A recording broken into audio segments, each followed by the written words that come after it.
All right, let's talk about history.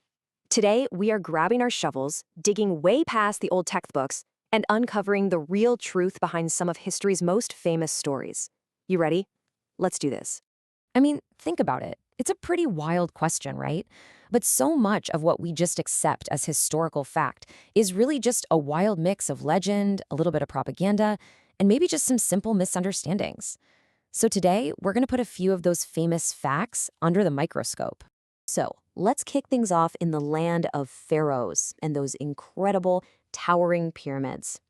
For centuries, we've had this image in our heads of how they were built, on the backs of the oppressed.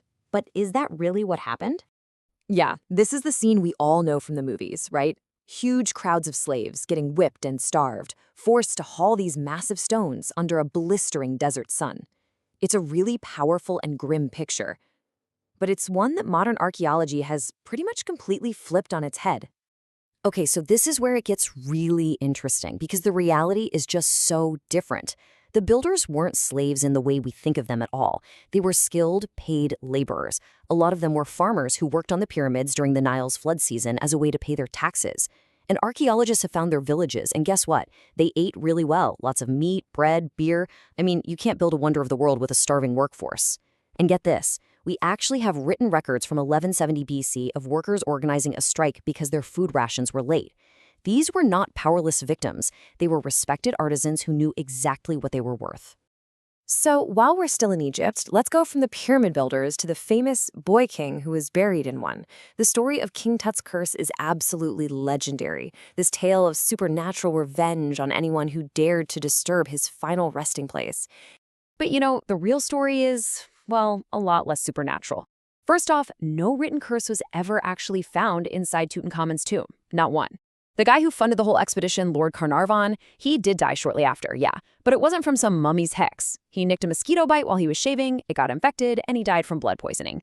And that whole wave of mysterious deaths, well, of the 58 people who were there when the tomb was opened, only 8 died in the next 12 years from totally normal, everyday causes. So, where did this whole curse story even come from?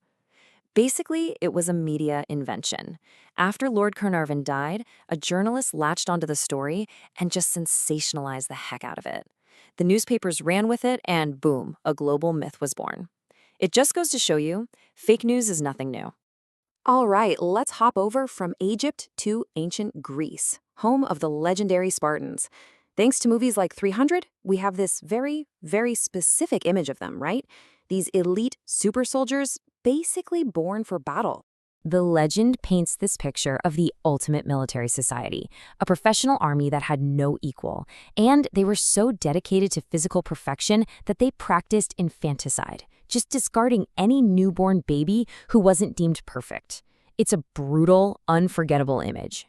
But here's the thing, Sparta didn't have a professional, full-time army. Their soldiers were citizens. Yeah, they were trained from a very young age in military discipline, but it was for one purpose, to defend their homeland, not to go out and conquer. And that whole baby-throwing story, it comes almost entirely from one single source, the Roman historian Plutarch, who was writing about it more than 600 years after Sparta was at its peak. And even more important, archaeologists have dug all around the supposed site and found zero evidence of discarded infant remains.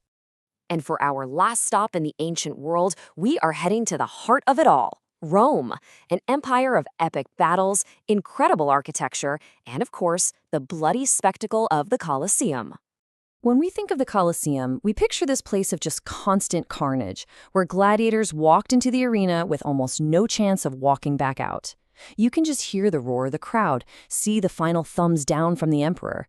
It's the ultimate life-or-death sport, right? Well, the games were actually way more complex than that. You should think of it less like a bloody free-for-all and more like modern boxing or UFC. I mean, gladiators were professional athletes. There were over 30 different types, each with their own unique weapons and armor, which created these specialized matchups, kind of like different weight classes today. And this is pretty much how it went down. The fights were structured events. They had referees, often retired gladiators themselves, who would enforce the rules and could even stop a fight before a fatal blow was dealt.